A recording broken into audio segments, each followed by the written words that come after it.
Bienvenidos al taller virtual en manos de todos, construcción de relatos digitales. El día de hoy abordaremos los conceptos de hipertexto y literatura para entender un poco la relación y la incorporación de la tecnología y cómo las textualidades electrónicas enriquecen el viejo arte de las palabras. Entonces vamos a iniciar con uno de los planteamientos que tiene María José Vega, una escritora española, y ella plantea en el 2003 que el hipertexto debe entenderse como un texto electrónico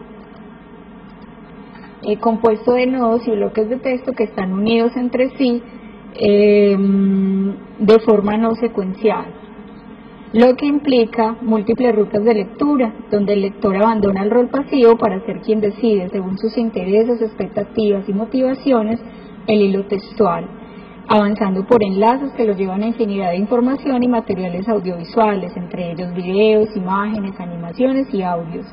Es así como el sentido global de un texto se bifurca, estableciendo una red de conexiones que conforman una unidad de sentido. Sin embargo, expone que la no secuencialidad, la autoría múltiple y la ruta o itinerario de lectura que elige el lector son características insuficientes para marcar las diferencias con el texto impreso, pues estas formas ya no se encuentran desde la antigüedad. Además, al hacerse una comparación, lo que se logra es simplificar las posibilidades de los formatos nacidos de la imprenta. La diferencia del hipertexto radica en que el soporte cambió, permitiendo mayor capacidad de almacenar información, recuperarla en grandes cantidades y en el menor tiempo posible.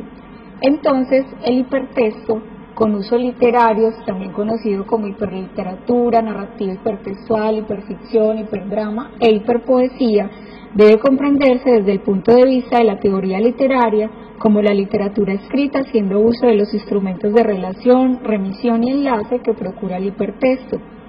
Sin embargo, hay que tener en cuenta que no todo lo que se publica está basado en el sistema hipertextual, por lo cual es mucho más indicado comprender este fenómeno o la incursión de la tecnología en el arte de las palabras como literatura digital o electrónica. Asimismo, Vega explica que la no secuencialidad ya estaba presente en algunos textos literarios como Rayuela de Julio Cortázar, Los senderos que se bifurcan de Jorge Luis Borges, y se constituyen en ejemplos de redes o tramas que ofrecen diferentes posibilidades de lectura. A esto se suma, según Vega, que los itinerarios de lectura siempre serán lineales, pues al escoger una opción se anula otra. Pero este fenómeno también se presentaba ya con la lectura de textos impresos, cuando un lector decide saltarse un capítulo o leer un apartado y excluir a los demás, lo que reitera su posición de que estos elementos no definen los rasgos específicos del hipertexto. Por su parte, Stuart Moultrie en el 2003 plantea también que el hipertexto no es un objeto, es por el contrario un sistema que recoge la tradición impresa y las innovaciones más recientes, pero que no depende de los textos canónicos. Es un medio para la difusión de las ideas, una red heterogénea de espacios textuales que varían, que se renuevan con la intervención de múltiples usuarios en diferentes lugares del mundo, lo que hace que quizás esta sea una de las características que más enriquece este tipo de producciones. Sin embargo, para comprender cómo las TIC se constituyen en el medio difusor del material literario en sistema hipertextual, nos vemos abocados a los planteamientos de George Landon, que como algunos de ustedes pueden saber, es quizás uno de los impulsores de esta teoría, de la teoría hipertextual. Entonces él plantea que el hipertexto puede tener tres traducciones.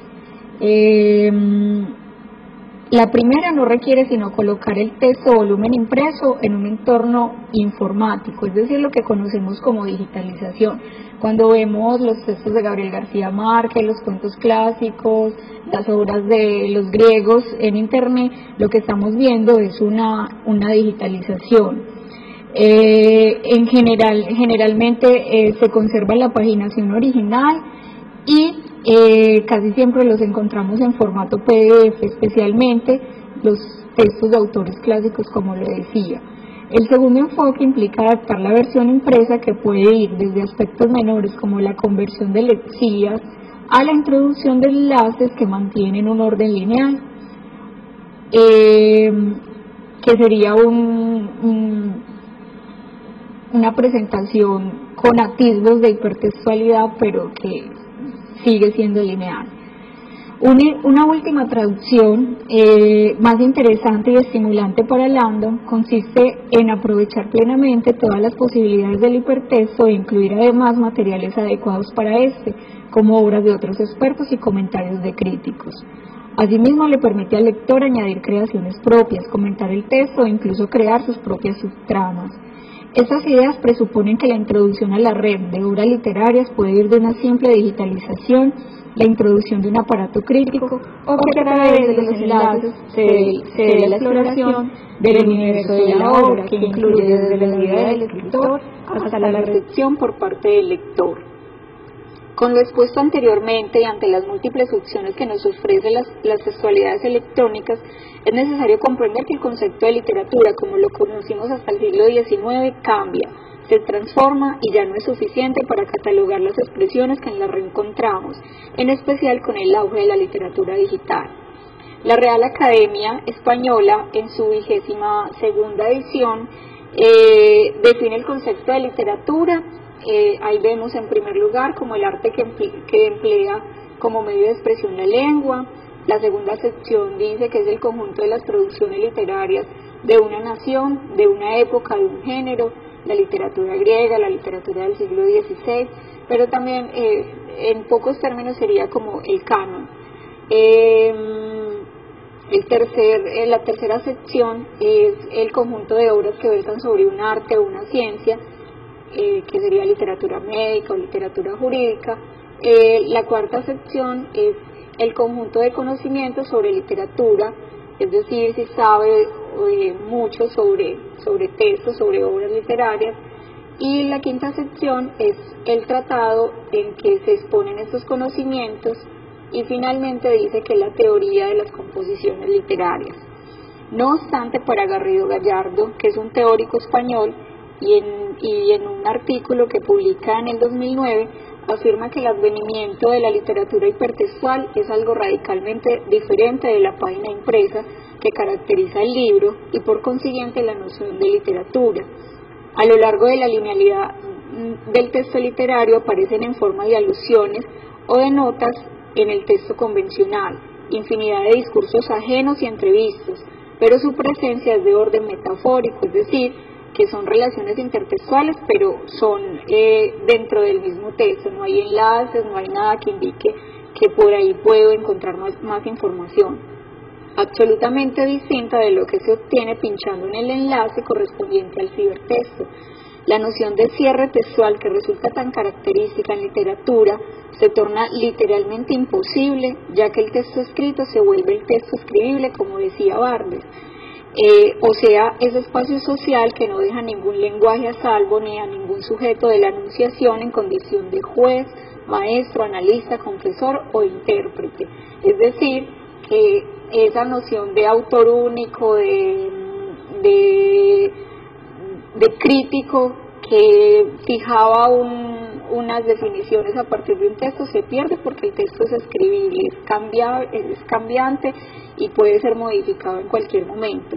Este planteamiento entonces implica un cambio en el proceso de comunicación del hecho literario, rompiéndose las formas tradicionales de difusión, por lo cual para Garrido Gallardo la cibercultura es un fenómeno diferente que toma el nombre de literatura por el prestigio y tradición, pero sus producciones son nuevas, construidas en muchos casos siguiendo un sistema de códigos que se aleja demasiado de la tarea del escritor, que en la intimidad escogía las palabras, hallaba el ritmo, la rima, la sintaxis perfecta para expresar el mundo. Además también plantea este teórico español que el hipertexto no está dividido en obras según la sección del RAE, y por consiguiente es ajeno al universo de la literatura, que constituye un canon pactado y consentido por la comunidad. Por estas razones se expone que reducir o adaptar el modelo hipertextual en el literario solo acarrearía problemas y ninguna ventaja. La narración literaria debe ser vigorosa y continua, al contrario que la narración hipertextual, en la que el autor renuncia al orden y selección del texto. Además, por mucho que el autor literario quisiera configurar su narración a imitación del modelo hipertextual, no parece que pudiera conseguirlo. Tampoco ganaría nada un relato hipertextual que pretendiera diferenciarse lo menos posible del literario. En el extremo, consistiría tan solo en un texto literario para leer en pantalla, perdiendo entonces por definición su condición. En consecuencia, como la imaginación es un asunto de la narración literaria, al igual que de la hipertextual, Fall no le ve a esta segunda otra ventaja que las oportunidades que ofrece para la interacción lúdica. Es decir, que el texto literario comparte con el sistema hipertextual la capacidad para expresar el pensamiento creativo, recurriendo a recursos estilísticos que proponen un juego donde el lector es protagonista. Los enlaces y la lúdica que presentan las tramas no deben compararse con la tecnología del libro, que representó en su momento una revolución frente al pergamino.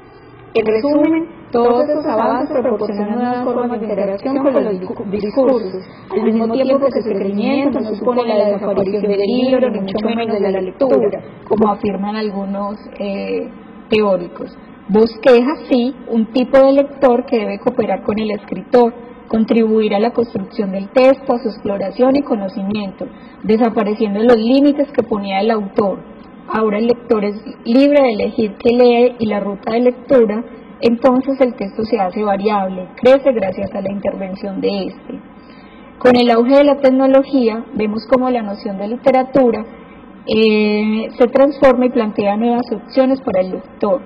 El texto literario puede sufrir un proceso que va desde una simple digitalización a una nueva forma de disponer la historia, de hacerse inacabada, construida por múltiples manos, las de cientos de lectores en diferentes lugares del mundo.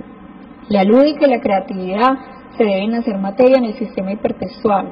Entonces la Real Academia Española de la Lengua debe contemplar dichas transformaciones, debe crear un espacio para la literatura hipertextual para definir esta nueva forma en la que la tecnología afecta extraordinariamente el discurso y todos los elementos de la semiosis literaria, es decir, el autor, la obra, el lector, el texto, la comercialización, difusión, creación. Finalmente, entonces, todos estos cuestionamientos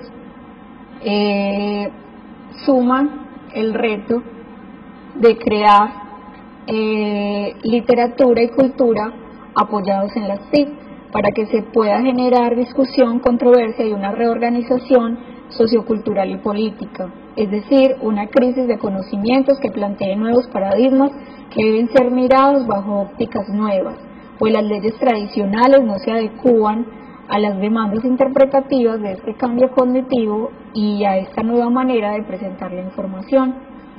Esperamos que estos términos y la relación literatura y nuevas tecnologías haya quedado clara. No pretendemos dar definiciones ni ser determinantes en eso, sino simplemente empezar a movilizar la discusión sobre la incursión de la tecnología en el viejo arte de contar historias, de las rimas y de los dramas.